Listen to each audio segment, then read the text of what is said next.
Bagaimana kalau kita datang ke kuburan orang tua, kali kerabat, kemudian kita membaca Al-Fatihah? Baca Al-Fatihah nggak ada contoh. Al-Fatihah untuk orang mati nggak ada contoh dan nggak akan sampai. Imam Syafi'i mengatakan demikian. Sebagaimana dikatakan oleh Al-Hafidz Ibnu Katsir ketika menafsirkan ayat dalam surah An-Najm ayat 39, wa an laisa lil insani illa ma sa'a. Seseorang tidak akan mendapatkan apa yang diusahakan. Kata Ibnu Katsir bahwa Imam Syafi'i berpendapat bahwa nggak bisa orang mengirimkan bacaan atau pahala kepada orang, nggak bisa, nggak akan sampai. Masalah ibadah kembali kepada masing-masing orang. Jadi Al-Fatihah nggak sampai. Begitu juga yang lainnya, bacaan Al-Quran. Kadang-kadang orang sudah meninggal dibacakan Quran. Orang disuruh membaca Al-Quran di mana? Di rumah. Terutama surah Al-Baqarah, di masjid baca Al-Quran, bukan di kuburan. Al-Quran ini diturunkan oleh Allah untuk ancaman kepada siapa? Orang hidup, orang mati. Di surah Yasin ayat 70 Allah berfirman, liyunzira man kana hayyan wa yahiqqal qawlu 'alal kafirin. Bahwa Al-Quran diturunkan Allah untuk mengancam orang yang hidup, hayyan, orang yang hidup, bukan orang mati. Kok orang mati dibacakan Quran? Manfaatnya apa? Enggak ada manfaatnya. Disuruh kita baca Al-Quran di rumah kita. Kata Nabi, la taj'alu buyutakum maqabira inna syaitana yanfiru minal baiti alladhi tuqra'u fi suratul Baqarah. Jangan kamu jadikan rumah kamu seperti kuburan. Sesungguhnya syaitan lari dari rumah yang membacakan surah Al-Baqarah. Enggak ada para sahabat membacakan Quran di kuburan, enggak ada. Kemudian juga mengirimkan Al-Fatihah kepada Nabi juga enggak ada. Ini kan banyak orang setiap hari dari majelis ila hadratin Nabi Al-Fatihah. Dari mana dalilnya? Dari mana dalilnya? Dari mana? Yang disuruh kita membanyakan apa? Sholawat kepada Nabi, bukan baca Al-Fatihah. Kenapa enggak Al-Baqarah? Kenapa enggak Ali Imran? Kenapa enggak An-Nisa? Kenapa enggak Al-Maidah? Al-Fatihah? Enggak ada dalilnya. Di Quran maupun di hadis Nabi yang sahih, enggak ada para sahabat kumpul, ayo kita baca Al-Fatihah untuk Nabi. Enggak pernah ada. Enggak ada seluruh riwayat yang demikian dan enggak akan sampai. Perhatikan, yang Nabi mau kepada umatnya apa? Ittiba, mengikuti beliau, bukan mengirimkan Al-Fatihah. Nabi sudah tempatnya di surga yang paling tinggi. Nabi itu Firdaus al-A'la yang paling tinggi. Yang pertama kali membuka pintu surga siapa?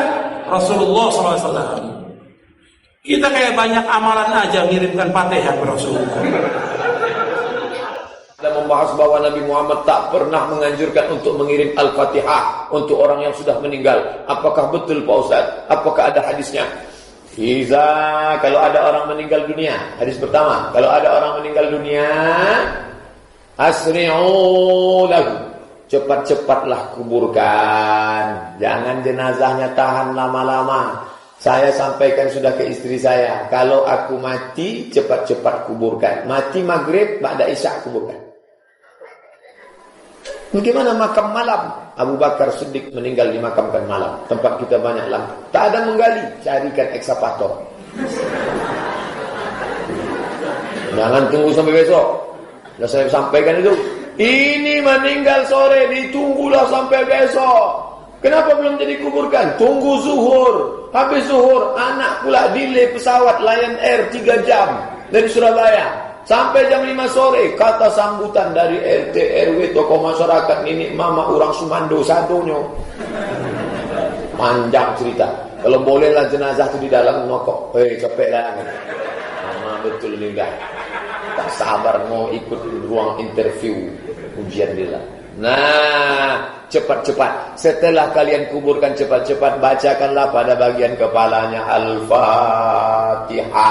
Pada bagian kakinya ujung surat Al-Baqarah, lillahi ma fis samawati wa ma fil ardh. Dalil pertama. Terima kasih Pak. Ini kalau ada air ini makin lama biasanya.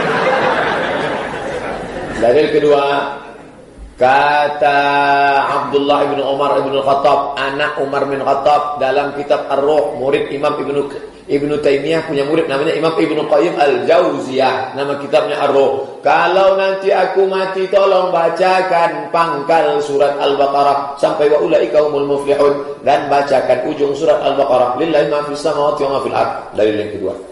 Maka berdasarkan dalil ini, kata mazhab Syafi'i dalam kitab Al-Majmu' Syarah Muhadzab disebut oleh Imam An-Nawawi, wa in khatimul Qur'an, seelok-eloknya bacalah sekhatam Qur'an. Kalau tak sanggup sekhatam Qur'an, bacalah hatinya Al-Quran, qalbul Quran, Yasin, wal Quranil Hakim, innaka laminal mursalin. Kenapa Pak Imam menangis? Belum dibayar juga. Nah, tak sanggup membaca Yasin terlalu panjang, Ummul Quran Al-Fatihah untuk almarhum Ustaz Abdul Somad. Al-Fatihah. Sampai tak Pak Ustaz? Sampailah. Dalil sudah saya bacakan. Udah itu tanya dulu. Sampai tak Pak Ustaz? Nah, coba bacakan. Balik lagi enggak? Berarti sampai. Dibacakan dalil tak percaya. Dibacakan logika tak percaya. Tak juga dia percaya, saya tak percaya. Siapa nama lengkapnya? Nanti kalau kau mati, kubacakan Al-Fatihah. Teman-teman sekalian, ini dimuliakan Allah Subhanahu wa taala. Ziarah itu artinya kunjungan. Ziarah. Jadi saya menziarahi antum, berarti saya mengunjungi antum. Mau kemana Ustaz Adi? Mau ziarah. Mana? Ke Pak Lutfi. Pak Lutfi di mana? Di Lampung. Kan Pak Lutfi masih hidup.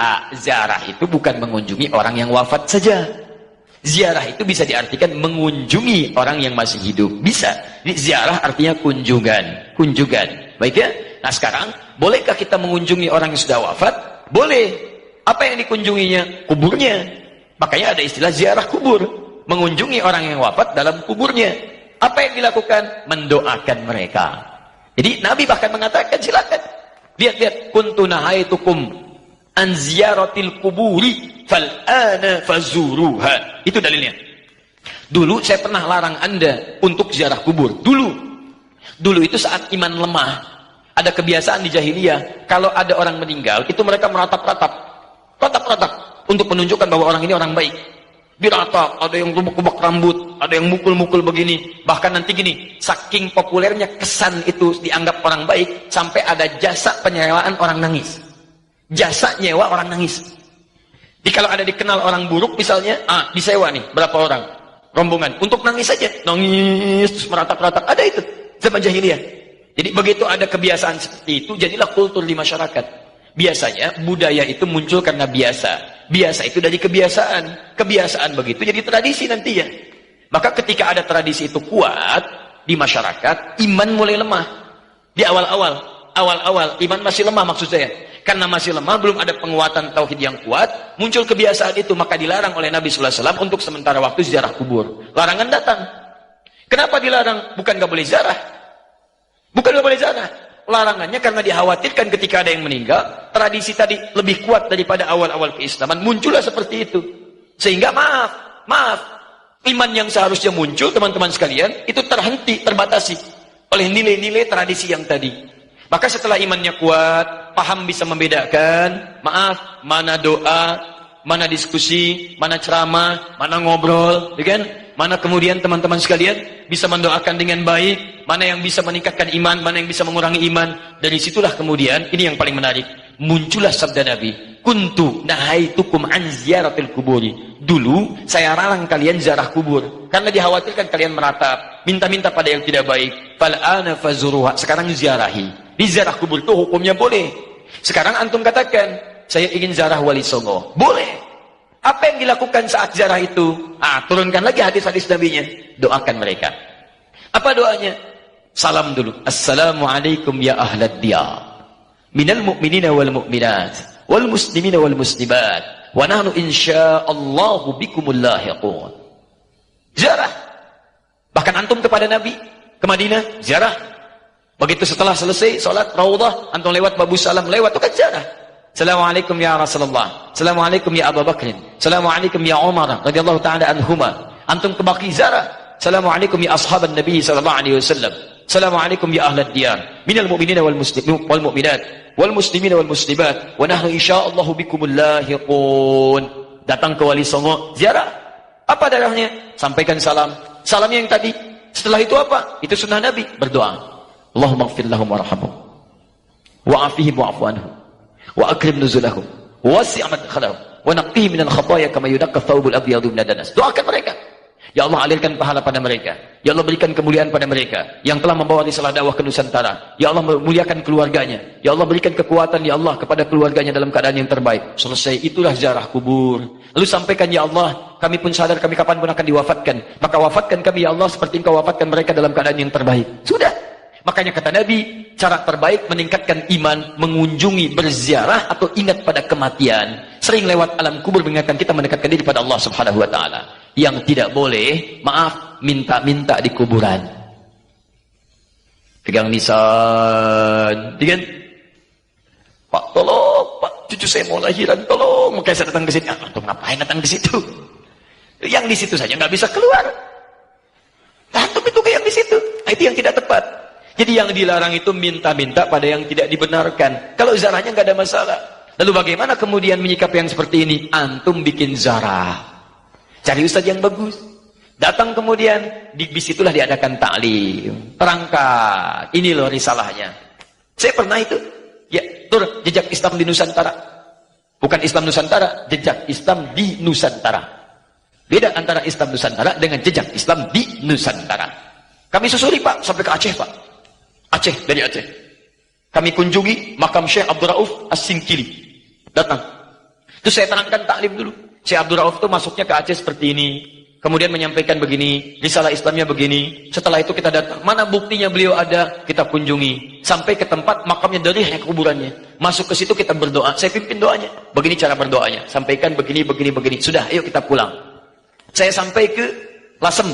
Untuk menelusuri jejak Islam di Nusantara ke arah wilayah Jawa Tengah sampai ke Jawa Timur. Nah, ujung Jawa Tengah ke Lasem, saya tunjukkan. Ini dulu ada Sunan Bonang di sini. Teman-teman sekalian, nama aslinya ini. Asalnya begini, ininya begini, ininya begini. Dari mana taunya? Apakah itu fiktif? Ayo kita lihat. Susuri tempatnya. Ini tempat beliau. Ini tempat awal merapatnya. Ini tempat keluarganya. Ini pas sujudannya. Sampai saya hitung berapa anak tangga sampai ke atasnya. Yang merawat tempatnya itu sampai ke sujudannya. Yang merawatnya namanya Pak Abdul Halim.